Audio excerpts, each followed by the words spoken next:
ब्रह्मा विष्णु महेश अजर अमर नहीं है। इनका भी आविर्भाव अर्थात जन्म तथा तिरोभाव अर्थात मृत्यु होती है। प्रमाण के लिए देखिए देवी भागवत महापुराण। ब्रह्मा, मैं, विष्णु और शिव ये तुम्हारी प्रभाव से जन्मवान है। हम तो जन्मवान है, हमारा तो जन्म होता है और मरते हैं, नित्य नहीं है, हम अविनाशी नहीं है। फिर इंद्रादि दूसरे देवता नित्य किस प्रकार हो सकते हैं? कृपया अवश्य सुनिए जगत गुरु तत्वदर्शी संत रामपाल जी महाराज के अमृत वचन।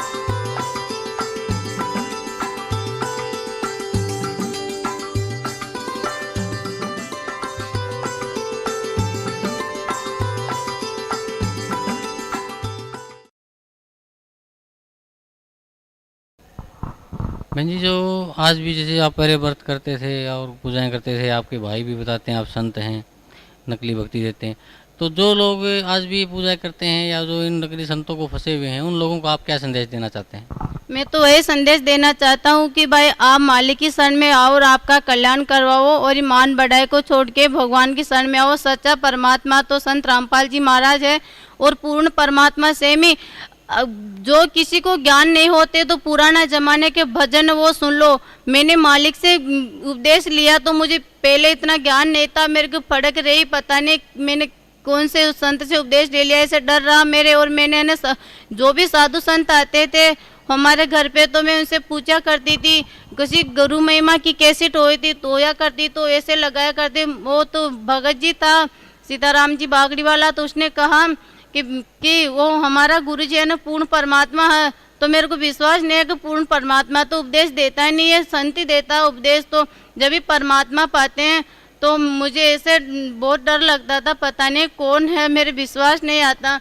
तो एक दिन पुराने जमाने की कैसेट मिल गई मेरे को, तो उसमें गुरु महिमा का भजन लिखा हुआ था। तो उसमें ऐसा लिखा हुआ था, सदगुरु पूर्ण परमात्मा नितुट देऊं दूब और गुरु से बड़ा कोई नहीं, धर्मराय भी शीश झुकाए। तो मुझे ऐसा विश्वास लगा कि हाँ कि असली संत तो हमको अभी मिला है, पूर्ण परमात्मा संत रामपाल जी महाराज। ये मैं भजन को सुनकर खुश हुई और मैंने वो यही भजन लिखा हुआ था, ज्ञान गुणा की गुरु बाढ़ लाया हीरा लाया अपरा। तो मैं उस भजन को सुनकर मैंने जब भक्ति बोध पढ़ी तो मुझे विश्वास हुआ कि जैसी बातें इस भक्ति बोध में लिखी हुई है ऐसी बातें ये जो भजन है पुराने जमाने के यही कह रहे हैं, एक ही बात है। फिर मुझे विश्वास हुआ कि नकली गुरु उपदेश देते हैं तो इनसे परमात्मा नहीं पाते। और कोई ऐसे भी किया करते हैं कि पूर्ण परमात्मा निराकार है, वो साकार नहीं है। तो फिर मैंने एक पुराने जमाना का भजन सुना तो उसमें वो भी गुरु महिमा का था, उसमें कहा डोर लादी है सत नामरी सत साहेब जी सु शादी। तो मैंने सोचा भाई जब भगवान निराकार है तो भगवान से शादी कैसे होएगी। तो ये नकली संत है, ऋषि महर्षि, इनको आप पे अंदाजा लगाने चाहिए कि भजन बता रहे साकार पूर्ण परमात्मा को और ये निराकार समझते हैं। कम से कम इस भजन को सुनकर फिर तो विश्वास करो गुरु जी के ऊपर ने, पूर्ण परमात्मा पे। संत रामपाल जी महाराज पूर्ण परमात्मा है सेमी और तत्वदर्शी संत की भूमिका कर रहा। फिर भी मुझे एक दिन मेरा भैया ने भजन बोल रहा था, सत्संग हुआ हमारे घर पे, तो मैंने भजन सुना उसका तो मुझे विश्वास हुआ। और मैं भगत इस संदेश यही देना चाहती हूँ कि संत रामपाल जी महाराज की शरण में आके सबका कल्याण कराओ। धन्यवाद आपको, बहुत बहुत धन्यवाद। परम पिता परमात्मा पूर्ण ब्रह्म सर्व सृष्टि रचनहार कबीर परमेश्वर जी की असीम रजा से आप सभी पुण्यात्माएं परमात्मा की महिमा सुनने के लिए उपस्थित हुए।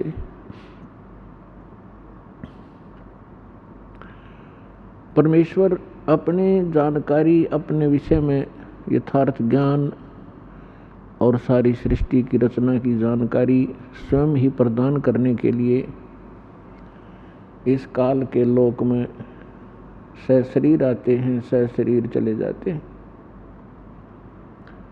जैसा कि आप जी को बहुत बार सृष्टि रचना में बताया गया है कि आप सभी चींटी से लेकर हाथी तक जितने भी पशु पक्षी जलचर और जितने भी रंग से लेकर राजा मानव शरीरधारी प्राणी हैं, ये सभी उस परमात्मा कबीर जी की आत्मा है।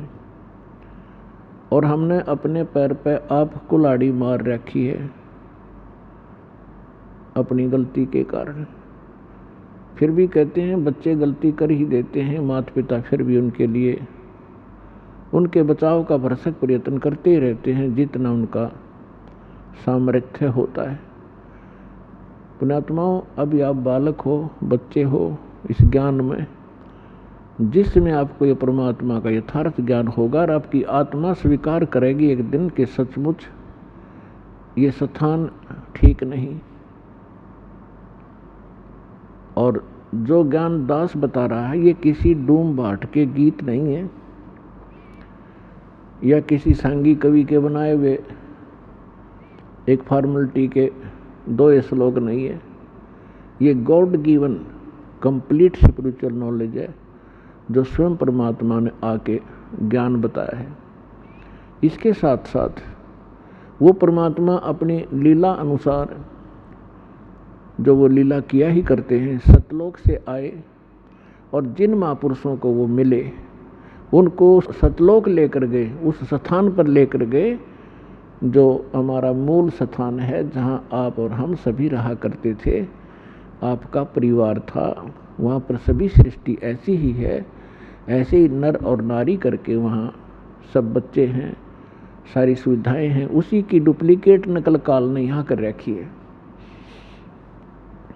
एक तो सोने के खिलौने हों और एक मिट्टी के कुम्हार के बनाए हुए, तो उनमें और उनमें बहुत अंतर होता है। वो कुम्हार के बनाए हुए खिलौने तो 2 मिनट में टूट जाए, हाथ पाव न टांग पाओ उसकी, और सोने के बने हुए कहीं पटको उठा के उनका कुछ नहीं बिगड़ता और कीमत गनी होती है।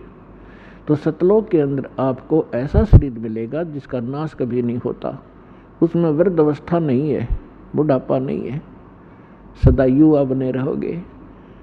और जिन क्रियाओं को आप यहाँ करते हो,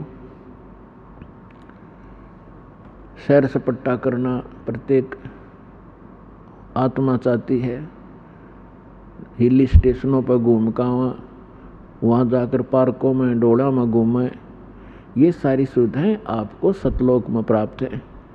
प्रत्येक के घरों में ऐसा है। और घूमने के लिए आपके पास विमान है, वहाँ पर विमान। यहाँ तो एक मोटरसाइकिल हो जाए वह बड़ी बात मानते हैं हम, और 6 दिन में तेल डलाना पड़ेगा तो लंबे सफ़र में जावत है। तो वहाँ कुछ भी नहीं है, निष्कर्म मोक्ष वहाँ प्राप्त होता है, बिना काम किए सारे सुख प्राप्त होंगे, लेकिन वो होगा यहाँ किए हुए का प्रतिफल। जैसे बच्चा विद्यालय में जाता है और विद्यालय में यदि वो उन सुखों को प्राप्त करता रहे जो उसने नौकरी प्राप्त करके प्राप्त करने थे, विद्यालय में यदि वो ऐसे ही सैर सपट्टे करता रहे, टीवी फिल्म देखता रहे, गाने सुनता रहे, जो उसका उद्देश्य है उसको कर नहीं रहा, तो वो आगे चल के बहुत दुखी होता है। इसी प्रकार वो जो विद्यार्थी अपनी सच्चे दिल से पढ़ाई कर जाते हैं, सफल हो जाते हैं, तो फिर उसको उस फील्ड में जा कर के वो सुविधाएं प्राप्त होती हैं जो उसकी शिक्षा का ही प्रतिफल होता है।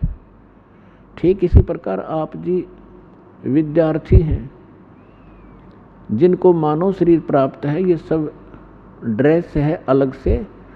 जैसे विद्यालय में जाने वाले विद्यार्थियों की अलग से पोशाक होती है, इसी प्रकार आप जी को जिनको मानव शरीर प्राप्त है पूरे विश्व में, ये परमात्मा पाने वाली यूनिवर्सिटी में विद्यालय में प्रवेश प्राप्त कर चुके हैं। इनके इतने अच्छे नंबर थे कि इनको प्रवेश मिल गया और ये ड्रेस मिल गई, नहीं तो कुत्ते गधे सूअर की ड्रेस ये पहले आप पहने हुए थे। जिसको भी आज मानव शरीर प्राप्त है या कभी भी होता है तो उसका उद्देश्य भिन्न होता है,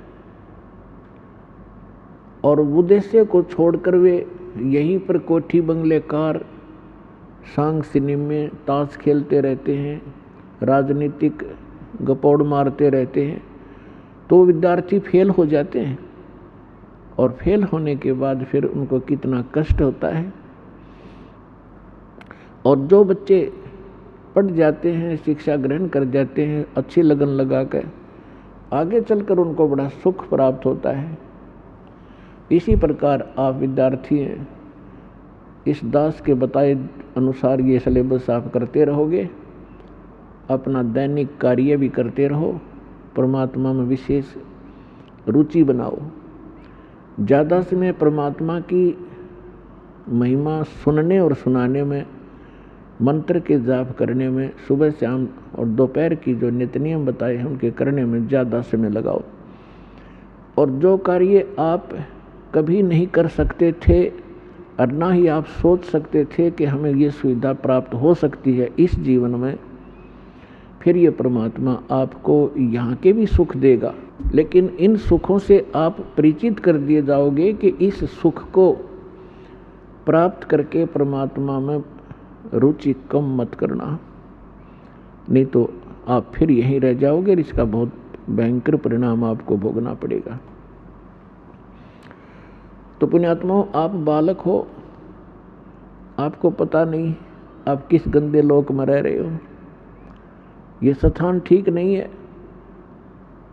यहाँ पर चाहे आज कोई कितना सुखी नजर आता है और संपन्न परिवार है, सब बच्चे भी अच्छे, कोई सर्विस कर रहा है या कोई अपना बिजनेस ठीक कर रहा है, बाल बच्चे हैं, सारी सुविधाएं उपलब्ध हैं, ये आपके पूर्व जन्म के जो शुभ संस्कार हैं वही प्राप्त हैं और उनको आप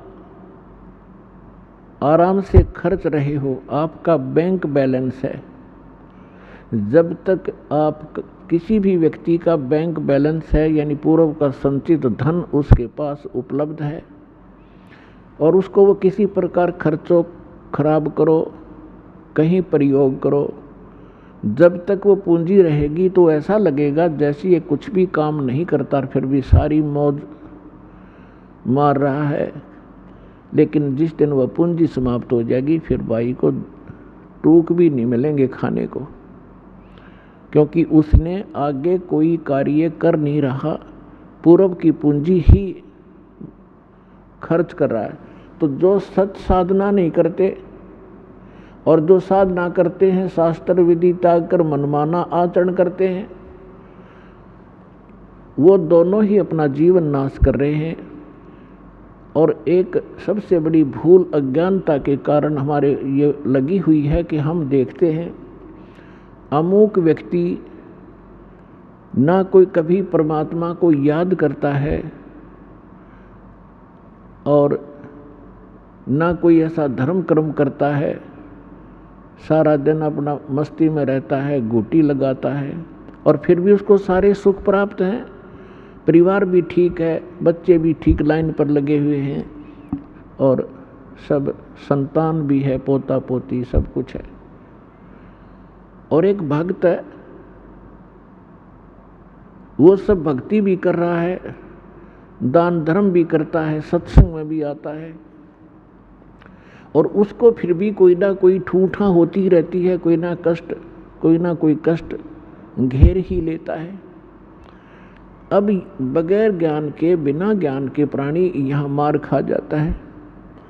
वो ये सोच बैठता है क्या फायदा इस भक्ति का, ये व्यक्ति सामने वाला कभी राम नाम लेता नहीं, कोई धर्म नाम की चीज ये जानता नहीं, इसको सारी सुख प्राप्त है और हम सब कुछ कर रहे हैं फिर भी कोई ना कोई दुख आ ही रहा है। तो पुण्यात्माओं, इस ज्ञान को आधार बनाकर जीना जो भगवान ने बताया है। उस प्राणी जो सुखी है कभी भगवान याद करता नहीं, ना कोई धर्म करता है, शराब भी पीता है और भी सारी बकवाद करता है, और फिर भी आपको सुखी नजर आता है। उसकी पूर्व जन्म की बैटरी चार्ज है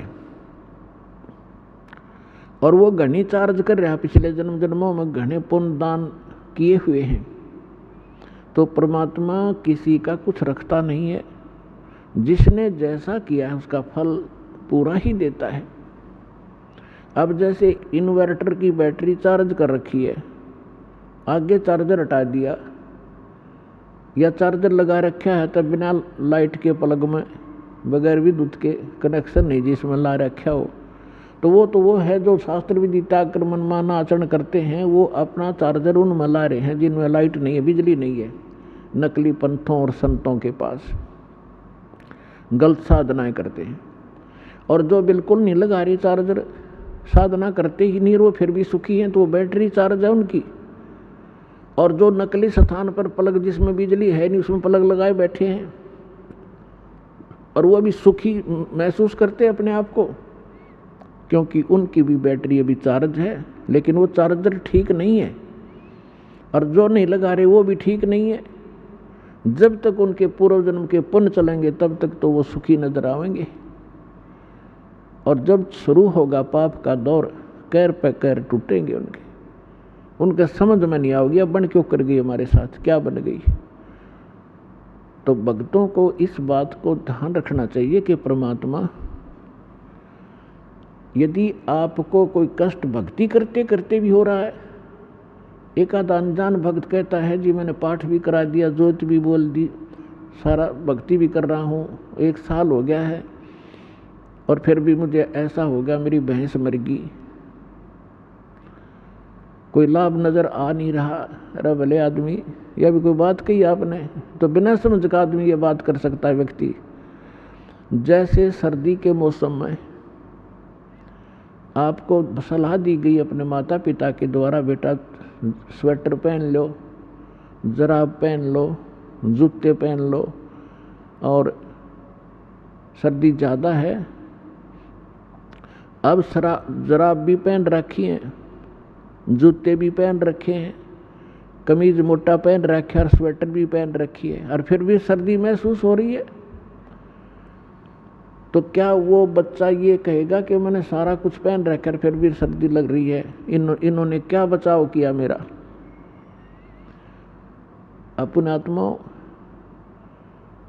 कई भक्त अनजान कहते हैं मुझे कोई लाभ नहीं हुआ, मैं तो भक्ति ही छोड़ दूंगा। तो ये बातें इस ज्ञान को सच्चे ढंग से अच्छी तरह ना समझने के कारण ही ये मन में इस प्रकार की जो दुर्भावनाएं पैदा होती हैं। उसके लिए सत्संग ध्यान से सुनना चाहिए। अब जिस व्यक्ति ने सर्दी के सारे कपड़े पहन रखे हैं और फिर भी सर्दी महसूस हो रही है, तो वह सर्दी घनी है। और वो यूं कहे क्या फायदा है इन कपड़े के पहनने का, जर्सी पहन रहा, स्वेटर पहन रहा। तो उसका समाधान ये है कि यदि ये ना पहन रखे होते तो नमूनिया होकर मर जाता है। तो पहले इन्होंने अपने सत्र का बचाव कर रखा है आपके, लेकिन सर्दी घनी है या लगती रहेगी, हानि नहीं कर सकेगी आपको अब। और ये ना पहन रहा होता तो नमूनिया होकर मर जाता। तो पुण्यात्माओं, जो भक्ति आप कर रहे हो, साधना कर रहे हो, पुण्य करते हो, दान करते हो, ये आपको स्वेटर, जर्सी और जुराब पर आई जा रही है, और फिर भी कोई हानि हो रही है तो होने दो वो, क्योंकि आपके पाप कर्मों की सर्दी घनी है, लेकिन वो हानि नहीं कर सकती। थोड़ी बहुत आपको आभास अवश्य होगा, जैसे हाथ ठंडे हो गए, कान्ना का ठंडी ठंडी हवा लग रही है, लेकिन हानि नहीं कर सकता आपको, क्योंकि आपने बहुत बचाव के कपड़े डाल रखे। इस बात को ध्यान रखना। और दूसरी बात ये है कि कबीर परमेश्वर जी कहते हैं हमारा दिल डांटने के लिए, दिल डांटने का मतलब इस मार्ग पर स्थिर रखने के लिए, और यथार्थ ज्ञान बताते हैं। कबीर सुख के माथे पत्थर पड़ो, जो नाम हृदय से जावे, बलिहारी उस दुख के जो पल पल नाम रटावे। अब परमात्मा कहते हैं इसे सुख के आग लगे भाड़ में जावे, जिस तो भगवान की भूल पड़े, आपका नाम याद ना आवे परमात्मा, ऐसा सुख मत देना। और बलिहारी व दुख के जो पल पल नाम रटावे। पुण्यात्माओं देखो, हमें अभी तक ज्ञान तो कह भी नहीं था अध्यात्म मार्ग का। वैसे अपनी परंपरागत साधनाएं पुण्यात्मा किया ही करते हैं, वो डट नहीं सकते, रुक नहीं सकते, उनकी आत्मा में इतनी तड़प होती है। अब परमात्मा हमें थोड़ा बहुत कष्ट अवश्य रखेगा। यदि आपको सर्व सुख यहाँ प्राप्त होगे तो आप वही हो जो सर्व सुख को सतलोक में ठोकर मार के आएंगे। और फिर कुछ दिन में यहाँ भी भूल पड़ जाएगी, सारे ठाठ हैं, कोई दिक्कत नहीं आई, और वो जो लगन लगाना चाहते हैं सतलोक में की कसक बनाना चाहते हैं, वह भूल पड़ जाएगी। तो आपको थोड़ी बहुत जो तकलीफ हो रही है उसके दो कारण समझना। एक तो ये समझना कि हे परमात्मा, आपकी शरण में और आपकी भक्ति करते करते और ये दान धर्म करते करते भी मुझे कष्ट हो रहा है। आपकी शरण में ना होता तो ना जाने के बिजली गिर जाती मेरे घर के ऊपर, मेरे शरीर के ऊपर। और ये सत की सत मानना। कुछ भक्त क्या होते हैं जो 1-2 वर्ष साधना कर लेते हैं, 5-6 महीने नाम ले लिया, 5-4 महीने फिर छोड़ छाड़ गए। गलती तो उनकी अपनी होती है, क्योंकि मर्यादाहीन हो जाने से परमात्मा की पावर जाना बंद हो जाती है। जैसे आपने कनेक्शन ले लिया बिजली का और किसी भी कारण से आपका कनेक्शन कट गया तो पावर आपके घर पे है ही नहीं, और फिर आप यो को कोई लाभ नहीं हो रहा। लाभ कैसे होगा जब कनेक्शन कट गया? कैसे मोटर चलेगी, कैसे चक्की आटा पीसेगी, और कैसे बल्ब जलेंगे आपके? तो उसके लिए है कि कनेक्शन पुनः सुचारू करवावे। यदि क्योंकि परमात्मा को मालूम था कि जब ये सच्चा मार्ग शुरू होगा उस समय काल ने इतनी ऊट पटांग रीतियां बना दी होंगी, परंपराएं बनवा दी होंगी, बनवा दी जाएंगी उसके द्वारा, और फिर भगत के लिए वो परंपराएं बाधक होती हैं। जो सांसारिक रीति होती हैं वो भगत के लिए बाधक होती है, उनसे उल्टा हटना पड़ता है। और हमारे समाज के अंदर वो इतनी घर कर चुकी होती है तो भक्तों के लिए वो बाधक बन जाते हैं समाज के व्यक्ति। और किसी ना किसी कारण से, कोई मजबूरी से, कोई अनजानपने में, तो आपकी मर्यादा भंग हो जाती है। उसके लिए सुविधा दी है कि आप हृदय से पुकारो और फिर आगे ऐसी गलती ना हो, समाज से संघर्ष करो, लड़ना नहीं है। अब वो आपकी बात नहीं मानते हैं तो आप भी उनकी मत मानो भक्ति मार्ग में, और बाकी जो कोई सलाह अच्छी देता है संसारिक कार्यों की, उसको स्वीकार करो। तो उस कारण से आप किसी ना किसी कारण से मर्यादा भंग हो जाती है तो आपको हानि होना प्रारंभ हो जाएगी। और आम व्यक्ति ये सोचेगा इसने नाम भी ले रखा है, इसका फिर भी दुख हो गया। वो दुख उसके कारण भी हो सकता है कि नाम खंडित हो गया, परमात्मा का प्रोटेक्शन आपके सिर से हट गया, तो काल तो फिर लठ लिए खड़ा है, कभी ठोक देगा। तो हमने सबसे बड़ा इस मार्ग पर सफल होने के लिए परमात्मा की मर्यादा का पालन करना है। कबीर साहब कहते हैं, जब लग हंसा हमरी आना, काल लगे ना तुमरा बाना। परमात्मा ने कहा कि जब तक ये मेरा हंस, मेरी आत्मा मेरी मर्यादा में रहेगा, काल तेरा अटैक नहीं हो सकता। अब हम क्या करते हैं, जो दुखी हैं, जो दुखी आत्मा है, यहाँ आते हैं, उनको जो भी हम मर्यादा बताते हैं वो सहर्ष स्वीकार करते हैं, क्योंकि वह लुट पिट कर आते हैं।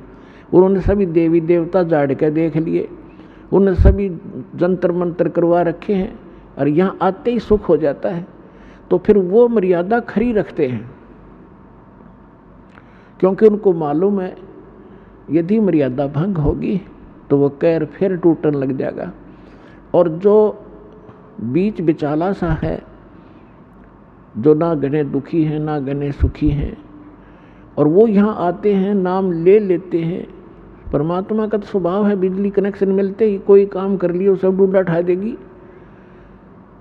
और फिर वो लोग विचलित हो जाते हैं, क्योंकि ज्ञान संपूर्ण ना होने से, और कहीं लोकलाज में आके फिर वो कोई ना कोई गड़बड़ कर ही जाते हैं और मर्यादा भंग हुई। देखो, दो कारण होते हैं। कई भक्त ऐसे होते हैं बार बार मर्यादा भंग करते रहते हैं, कोई हानि भी नहीं होती उनको, और कुछ ऐसे होते हैं मर्यादा भंग कर दी तुरंत उसको हानि होगी या मृत्यु हो जाती है या कोई और कष्ट भारी आ जाता है। उसका ये कारण होता है कि जो बार बार मर्यादा भंग भी कर रहा है, कोई हानि भी नहीं हो रही है, तो उसका अभी शुभ संस्कार पिछले चल रहे हैं। और जिसने मर्यादा भंग कर दी और मृत्यु होगी तो उसका संस्कार था मृत्यु का, और मर्यादा भंग होने से परमात्मा का प्रोटेक्शन हट गया और उधर से उसका वो समय आ गया। और यदि वो मर्यादा में होता तो वो समय वैसे कहा जाता मृत्यु का, उसको मृत्यु प्राप्त नहीं हो सकती। तो पुण्यात्माओं, ये थोड़ी सी सावधानी ये भी बरतो, घनी सावधानी बरतो कि हमारा नाम खंड ना हो। लोक लाज ना कीजियो निर्भय हो रहिए, ये मन साधो दीजिए तय गोविंद पाइए। परमात्मा कहते हैं लोक लाज ना करना अगर इस मार्ग में सफल होना है तो।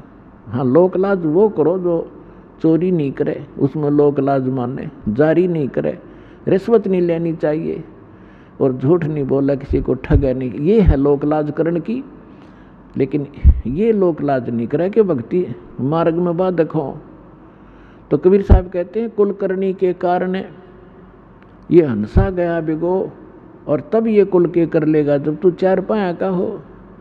आज तो अपने कुल के लोगों की शर्म मान के मर्यादा भंग करके उनकी क्रियाओं को कर लेते हो, और फिर तुम चार पाँव के पशु गधे कुत्ते सूअर बनकर गली में घूमोगे, तब वो तुम्हारा कुल तुम्हें क्या बचाव कर सकेगा। तो यहाँ कहते हैं लोक लाज ना कीजिए निर्भय हो रही है, और यो मन साधो दीजिए तय गोविंद पाइए। इस प्रकार हमने किसी भी कारण से आपकी कोई ऐसी घटना घट भी जाती है आपके घर पे, तो उसके दो कारण हो सकते हैं।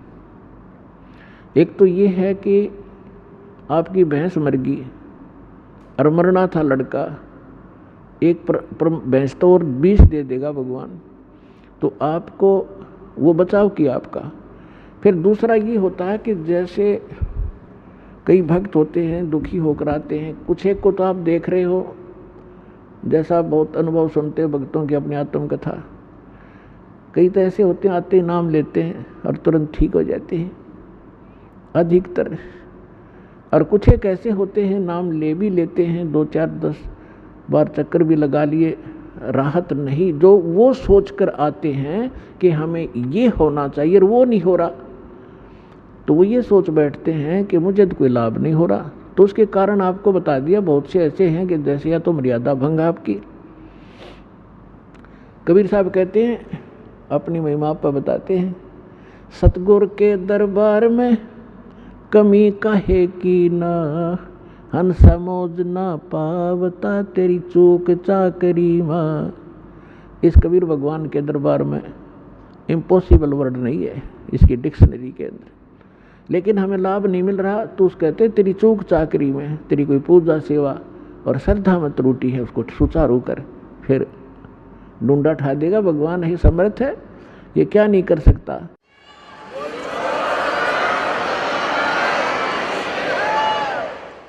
एक झोपड़ी में रहने वाला एक जुलाहा, जो संसार उसको जुलाहा मानने थी जाने थे, अब तक 10 पार खू हो गया, हमें पता लग गया तो लाल थे भगवान थे, और जिसके द्वार पर 18 लाख व्यक्ति आ गए,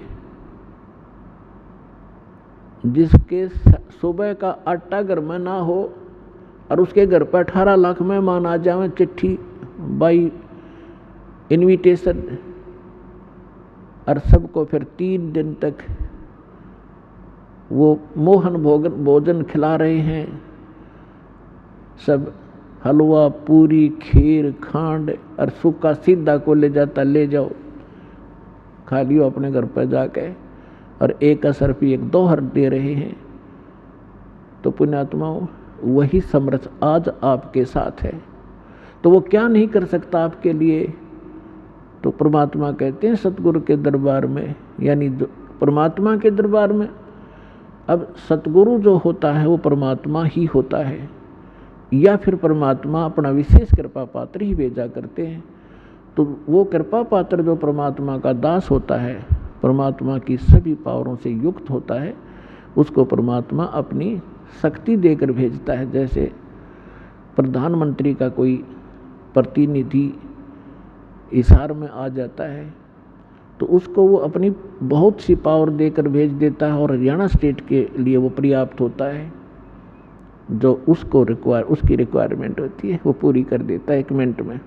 तो इसी प्रकार जैसे प्रसंग चल रहा है कि कुछ भक्त आप देखते हो आशीर्वाद लेते ही और सब दुख दूर हो जाते हैं। शारीरिक कष्ट, प्रथम तो शारीरिक कष्ट ही दुख मानते हैं, और फिर घर में सुविधाएं प्राप्त हो जाती हैं। अब दूसरे को ऐसा नहीं हो रहा है तो ये सोचना चाहिए कि जैसे डॉक्टर के पास सैकड़ों मरीज जाते हैं रोगी, और एक रोगी को तो 4 टैबलेट देता है और अगले दिन बताता है जी मैं स्वस्थ हो गया, और एक का इंजेक्शन भी लाता है, ग्लूकोज भी चढ़ा देता है, एडमिट भी करना पड़ जाता है, और फिर 1-2 महीने तक उसको टैबलेट दी जाती है। तो स्वस्थ करके छोड़ेगा डॉक्टर, क्योंकि उसको पता है ये रोग भयंकर है, ये 4 गोलियों से ठीक होने का नहीं है। तो पुण्यात्माओं, आप जी ने ये ध्यान रखना चाहिए। एक तो इसमें ज्ञान परमात्मा ने इसलिए आधार बनाया है क्योंकि जब परमेश्वर कबीर जी 600 वर्ष पहले आए थे, सन 1398 से सन 1518 तक जब परमात्मा यहाँ आए थे तो उन्होंने अपनी वो सारी लीला करके दिखाई थी जो भगवान किया करते हैं। तो जो प्रसंग चल रहा है हम उसी पर आते हैं कि जैसे कोई एक्सीडेंट हो गया किसी व्यक्ति का और वो हॉस्पिटल में जाता है और उसके शरीर से ब्लड निकल रहा है, बह रहा है, उधर से उसकी टांग फ्रैक्चर होगी है दूसरी, और उसमें पीड़ा घनी हो रही है। अब वो डॉक्टर को वो चिल्लाता हुआ तो जा ही रहा है। डॉक्टर ने देखना है कि पहले इसकी टांग का दर्द ठीक करना है या ब्लड रोकना है। वो ब्लड को रोकेगा कि ब्लड बह गया तो फिर यह टांग भी चली जाएगी। अब पहले वो ब्लड जो बह रहा है उसको रोकने की चेष्टा करेगा, टांग में बेसिक दर्द बना रहे। वो टांग जीवन नाशक नहीं हो सकता, टांग का दर्द, इसलिए डॉक्टर पहले उसको रोकेगा जो जीवन नाशक है इसका, फिर धीरे धीरे उसका टांग का भी ट्रीटमेंट शुरू होगा। इसी प्रकार आप जो उद्देश्य लेकर आते हो और वो पूरा ना होता है तो परमात्मा ने हमारे को ये ज्ञान दिया। जब परमात्मा 600 वर्ष पहले आए थे, 120 वर्ष रह के गए थे, सन 1398 से सन 1518 तक 120 वर्ष। तो उस समय 64 लाख शिष्य हुए थे परमेश्वर के, एक धानक के, जुलाहे के, झोपड़ी में बैठे निर्धन व्यक्ति के। अगर उसको झोपड़ी में जाकर आदमी देखा तो नहीं सोचा ये संत कहाँ से थे, गरीब मजदूर व्यक्ति है। अब जैसे आज टीवी चैनल बनवाए परमात्मा ने दिया है ये नॉलेज, आपके जो बुद्धिमान व्यक्ति हैं, भगत हैं, उनका तो यह बात समझ में पक्की आ जाएगी कि ये जो भी आज इंटरनेट सिस्टम, यूट्यूब आदि बनाया है और ये इलेक्ट्रॉनिक सिस्टम बनाया है, ये परमात्मा ने दी है बुद्धि। अब जैसे ये अध्यात्म मार्ग का ज्ञान आज तक किसी ऋषि, महर्षि से बड़े बड़े विद्वान जो दीक्षा करते किसी के पास नहीं था, और यू ज्ञान इस दास को दे दिया और ऐसा सुलझा के धर दिया आम व्यक्ति समझ सकता है। आपके लिए कितनी सुविधा होगी ना। आप ये गीता पढ़ते पढ़ते कितने दिन हो गए थे, और इस गीता को फर्स्ट क्लास की बुक बना दिया परमात्मा के ज्ञान ने। पहली कक्षा की किताब सी दिखा हमने, ना पाठ दिखाई देता। तो इस दास ने अपनी अकल और अपनी बुद्धि का खूब पता है, जिसी मेरे में बुद्धि थी। मुश्किल से पास होया करते, पढ़ा करते जब, और 6 बार पढ़ा करते जब कि एक लेसन याद होया करता।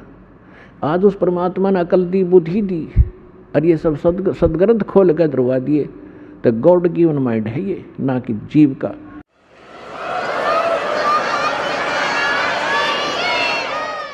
और ठीक इसी प्रकार ये जो कुछ भी आज आप ये जिसको वैज्ञानिक तरक्की मान रहे हो, ये गॉड कबीर गिवन है आपके लिए, अपनी प्यारी आत्माओं को अपनी महिमा और अपनी जानकारी, अपनी पहचान बताने के लिए, कि ताकि ये मुझे समदरियाँ तो पीछा छुटवावें। ये विज्ञान कति काम नहीं आवेगी किससे कभी। और दूसरी कृपा की दाता ने विज्ञान दी, डॉक्टरों को बुद्धि दी, अच्छी दवाइयाँ खोज ली। आप पहले हम देखा करते, हमारे पूर्वज और हम भी जब छोटे छोटे थे, इतनी औषधि थी नहीं। सिर में दर्द हो जाता, कपड़ा बांध के 3-3 दिन पड़े रहा करते, काम भी ना कर सके थे। और अब लेकर टेबलेट 10 मिनट में अपना काम करो। तो आज अगर वही स्थिति होती, शरीर में कष्ट हो जाता, तो भक्ति भी नहीं कर सकते आप। तो आज ऐसी मेडिसिन जो दी है, ये परमात्मा गॉड गिवन है, कबीर साहब ने दी है। और एक टेबलेट ली और अपना भजन करो और काम करो। तो इसी जब 600 वर्ष पहले परमात्मा आए थे, एक दिन में वहाँ झोपड़ी में कपड़ा भी बुन रहे होते थे, और 1-1 हज़ार जगह जाकर प्रकट हो जाते थे, और सब जगह जा करके अपना ज्ञान सुनाया करते थे। वही ज्ञान एक जगह बोलते थे, सब जगह अन्य रूपों में भी वही ज्ञान एक जैसा सब जगह बोला जाता था। जैसे आजकल टीवी से, चैनल से यहाँ बोला जा रहा है, आप विश्व में कहीं भी देख और सुन सकते हैं। तो उसमें परमात्मा ऐसी लीला करते थे, जैसे आजकल तो कोई, जैसे आज यदि कोई ये करता है, परमात्मा आज करते ये लीला, तो आज वह बात बना नहीं हो। क्योंकि आज तो 1 मिनट में पता लग जाए महाराज जी वहाँ सत्संग कर रहे थे, दूसरा को यहाँ भी कर रहे हैं, तीसरा को वहाँ भी कर रहे हैं। तो ये एक सृष्टि क्रम में खलबली मच जाती, और जादूगर कहने लग जाएंगे फिर जादूगर है तो। और उस समय कोई जाना नहीं था 10 किलोमीटर दूर के हो रहा है, 5 किलोमीटर 1 हफ्ते में पता लग गया करता। वहाँ एक कोई भगत आया था, कोई संत भगत सत्संग कर रहा था। तो आज परमात्मा ने अब ये तरीका अपनाया आपके लिए। उसमें तो वर्बली सुनाया करते थे, जो ज्ञान आपको कबीर सागर से, कबीर वाणी से दास सुनाता है, समझाता है, बताता है। लेकिन वो नकली संत परमात्मा के इस ज्ञान को नकारा करते थे कि झूठ बोला है, कुछ नहीं जानता, दानक है, दुल्हा है, शूद्र है, ये संस्कृत पढ़ नहीं सकता, संस्कृत तो ब्राह्मण लोग पढ़ते हैं। तो इन नकलियों की दाल गली रही। और उस समय परमात्मा के 64 लाख से सोना, आज से 600 वर्ष पहले पूरे इंडिया की 4 करोड़ आबादी नहीं होगी। और उस समय इराक, ईरान और जो पश्चिमी और पूर्वी पाकिस्तान, बलोचिस्तान, अफगानिस्तान और गजनीव तक, ये सारा भारत था। और सारे भारत में 4 करोड़ आबादी नहीं होगी उस समय। और उस समय 64 लाख से सो जाना एक दानक जो लाए के, क्या वो मानुष था या कि कवि था? वो समर्थ शक्ति थे, वो कबीर भगवान थे। तो उस समय परमात्मा ने ज्ञान यही दिया, लेकिन ज्ञान कम, हम समाधान ज़्यादा चाहते रहे। तो जो भी परमेश्वर के आता था शरण में, कबीर साहिब के में, तो उसी को सुख होता था, क्योंकि ये परमात्मा है, ये हमारा पिता है, और ये हमारे दुख को देख नहीं सकता और समर्थ है। अब जैसे कोई बालक है, बच्चा है, और किसी भी कारण से उसने कर्जा सिर पर कर लिया, और पिता के पास सामर्थ्य है, और वो पिता के पास आता है, पिताजी ऐसे ऐसे हो गया, तो वो कहेगा बेटा आगे गलती नहीं करेगा, ले ये तेरा कर्जा मैं तार देता हूँ। तो वो आगे ठीक चले तो वो बात बन गई। तो इसी प्रकार ये समर्थ परमात्मा है।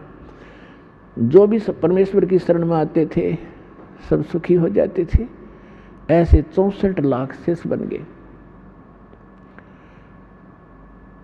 और कारण क्या रहा कि हमने उस परमात्मा को परमात्मा नहीं माना, हमने ज्ञान आधार नहीं किया, समाधान को आधार किया।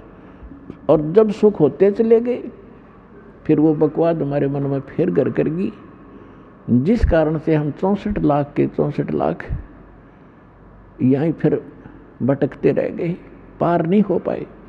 नहीं तो उसमें पार कर सकते थे। उसका कारण ये रहा, कबीर साहब ने कहा है कि ज्ञान संपूर्ण हुआ नहीं और हृदय नहीं छदावे, और देखा देखी भक्ति का यूँ रंग नहीं ठहरावे। जब तक आपको ज्ञान संपूर्ण नहीं होगा, तब तक आप इस भक्ति मार्ग पर स्थिर नहीं हो सकते। आप डगमग हो जाओगे। कोई भी बीच में आकर आपको भ्रमित कर देगा, नहीं आप इधर गलत जा रहे हो, अब इधर चलो। आपकी दिशा आपको दिग्भ्रष्ट कर देगा। तो फिर पता नहीं, अब जाना था पूर्व में और चला दिया, भेज दिया उत्तर में, तो बहुत दूर चले जाओगे। ऐसे हम भटकते रहे। तो अब परमात्मा ने ये ज्ञान इसलिए आपके लिए तैयार किया है, पहले आपको शिक्षित किया। पुण्यात्माओं, जो दास वचन कह रहा है इसमें बहुत वजन है और सत्य से परिपूर्ण है। आज से 50-100 वर्ष पहले आप पिछला इतिहास देखो, लाखों वर्ष चले गए इस सृष्टि को, इस चतुर युग में। कोई भी अपने जो आम नागरिक शिक्षा नहीं, अपनी नेक नीति से कमाई करके अपना परिवार पोषण ही करता था। एक वर्ग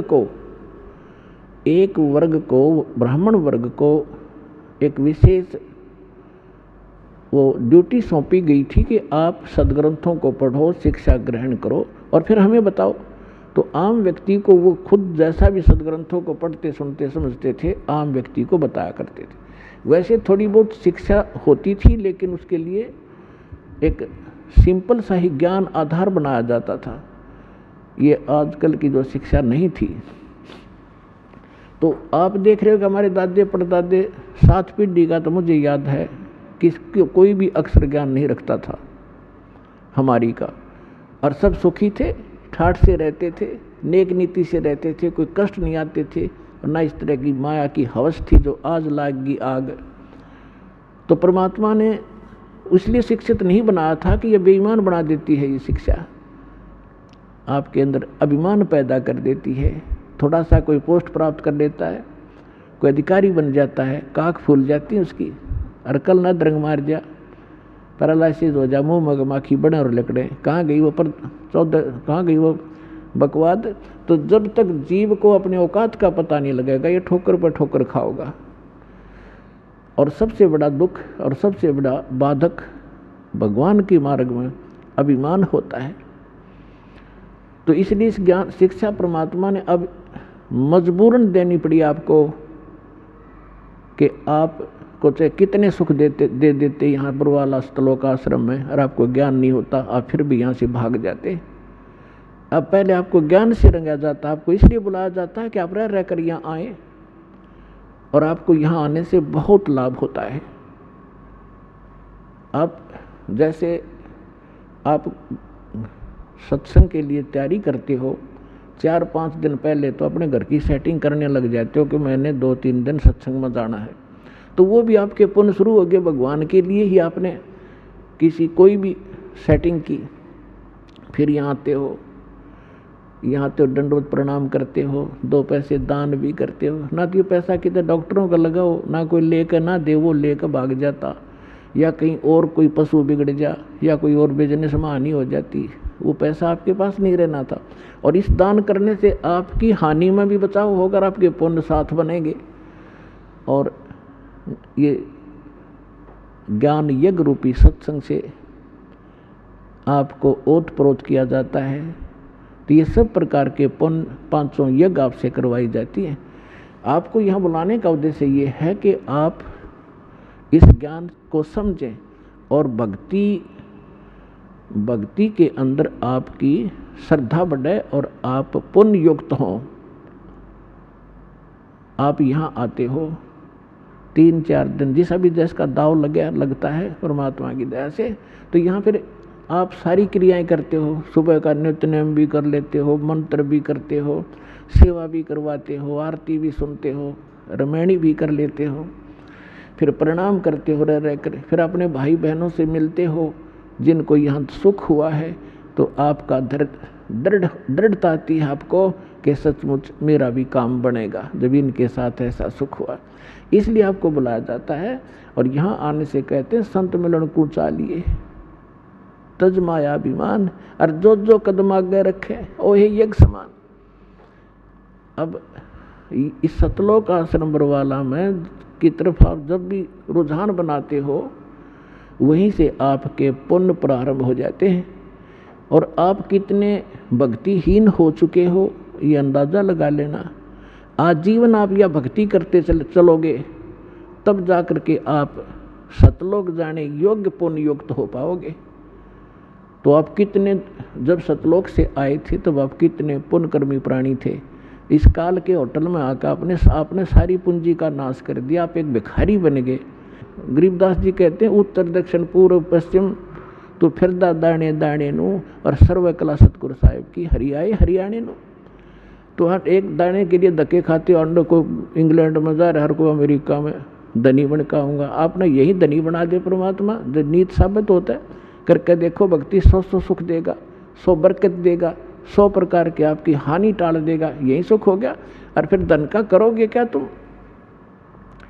जब आपको ये अध्यात्म ज्ञान होगा, फिर आपको केवल गीता अध्याय नंबर 7 के श्लोक नंबर 29 याद रहेगा।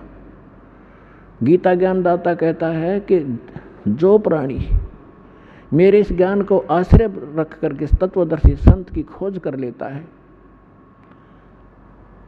जिसने तत्वदर्शी संत मिल गया, मेरे इस ज्ञान को आश्रय कर लिया, तो फिर वो जो व्यक्ति जरा और मरण से छूटने के लिए प्रयत्न करते हैं, इस संसार की किसी भी वस्तु की वो इच्छा नहीं रखते। जरा माने वृद्ध अवस्था का कष्ट और मरण माने मृत्यु। अब भक्तात्माओं थोड़ा सा ज़्यादा जोर देना अध्यात्म मार्ग की ओर। या माया तो बतेरी जोड़ ली आपने, और किसी के पास कोई सेठ बना दिखता नहीं।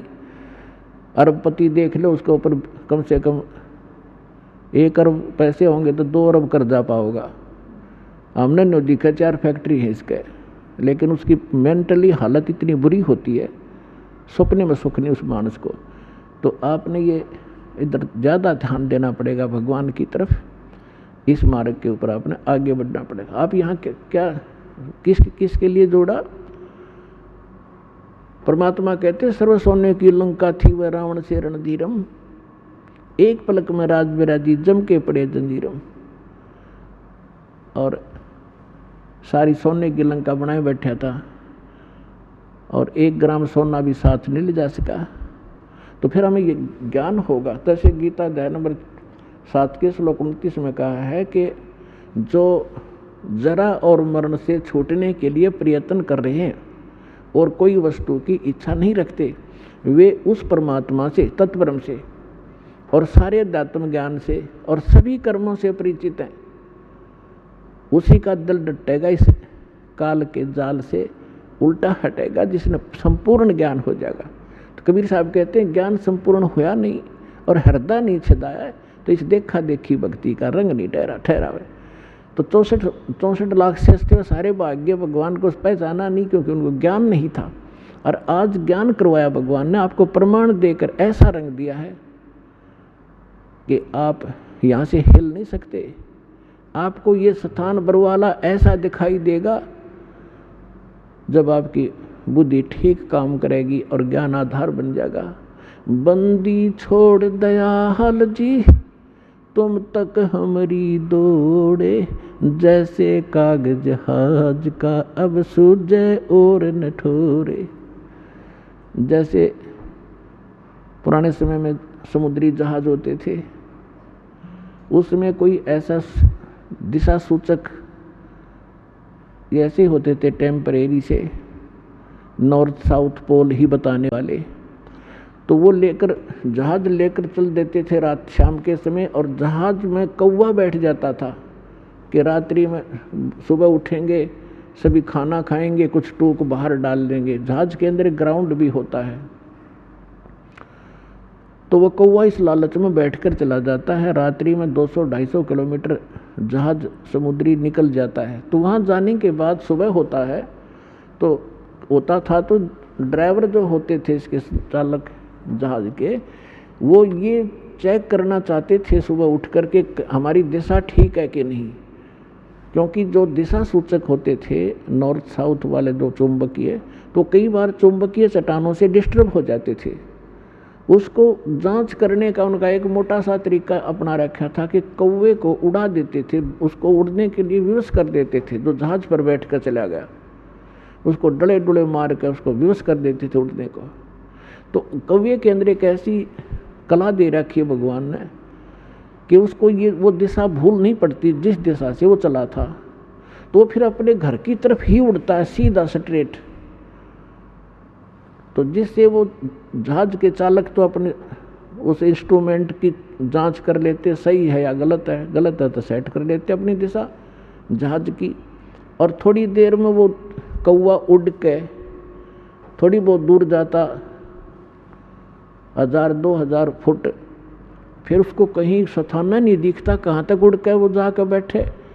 अंत में वापस उड़ अड़ा के वापस आकर उसको जहाज ही दिखाई देता, उसकी जान बचाने वाला, नहीं तो जहाँ बैठे हुए डूब कर मरने वाला समुद्र ही समुद्र था। तो वापस आकर उसने जहाज पर ही शरण लेनी पड़ी और स्थान कहीं उसको दिखाई नहीं दिया जहाँ उसकी जान बच सके। तो परमात्मा कहते हैं जब आपको ज्ञान हो जाएगा आप ये कहा करोगे, बंदी छोड़ दयाल जी तुम तक हमरी दौड़े, जैसे काग जहाज का अब सूजत और न ठोरे। अभी तक तो ये नकली कोई कुछ कह देता है, कोई कुछ कह देता है, लेकिन जब आपको ज्ञान हो जाएगा आप उनके नहीं मान सकते, वो चाहे आपकी ना मानो। तो प्रसंग चल रहा है, परमात्मा आपको ज्ञान देते हैं, आपको ज्ञान से परिपूर्ण किया जाता है। यहाँ बुला करके प्रोजेक्टर बनवाए भगवान ने, टीवी चैनल बनवा दिए, मोबाइल दे दिए अपने बच्चों के लिए बनवा के। अपने आत्माओं पूरी पृथ्वी उस परमात्मा के बच्चे हैं और परमात्मा ने कहीं से भी ये खोज कराई, चाहे अमेरिका वालों से, चाहे जर्मनी और जापान वालों से, इंग्लैंड वालों से, तो ये सारे विश्व के काम आई। जो भी वर्तमान में जो आप देख रहे हो ये जिसको वैज्ञानिक तरक्की मानते, तरक्की है। अब यहाँ विचार करने की बात है कि परमात्मा के सब बच्चे हैं और अपने ही बच्चों के लिए अपनी बुद्धि देकर उनको सब कृतार्थ करते हैं। तो ये सारा कहीं से भी परमात्मा ने दया बख्शी। आज देखो परमात्मा का सामना आपने सत्संग सुना था कि परमेश्वर ने 600 वर्ष पहले कहा था कि कलयुग जो 5500 वर्ष बीत जाएगा, 5505 बीत जाएगा, तब तक स्टार्ट होगा मेरे वाला जो कार्य है, और उसमें अपना दास भेजूंगा और उसके पास वो सत मंत्र, सतनाम और सारनाम होंगे, जिसको प्राप्त करके पूरा विश्व पार करेगा, सारी सृष्टि विश्व पार होगा और सारी सृष्टि के प्राणी नाम दीक्षा लेंगे और भक्ति करेंगे, मोक्ष प्राप्ति करेंगे। अब देखो अभी तक आप जहाँ भी जाते हो, किसी ऑफिस में जाइए, रिश्तेदारी में जाइए, तो सब जगह अपने व्यवहारिक बातें आपको सुनने को मिलेंगी। और कोई राजनीति की बातें कर रहा है, कोई गपोड़ मार रहा है, कोई ताश खेल रहा है, कोई कुछ कर रहा है। तो ये सब प्रकार की, जैसे आप किसी भी उसमें जाकर देख लिया क्षेत्र में, सारा हाहाकार मच रही है, राम का तो नाम भी नहीं रहा। ठीक है, कहीं विशेष कोई अनुष्ठान कर लिया जाता है, उसमें मत्था टेक आए, प्रसादा छक आए और बस मौज मान ली, हम सोचा हो गया भक्ति इतनी होती होगी। नहीं, कबीर साहब कहते हैं कि जिन हृदय सा सुमरिया ताको तैसा लाभ, ओसा प्यास ने भाग ही जब लग दसैनी आब। ओस के चाटने से प्यास समाप्त नहीं होती है।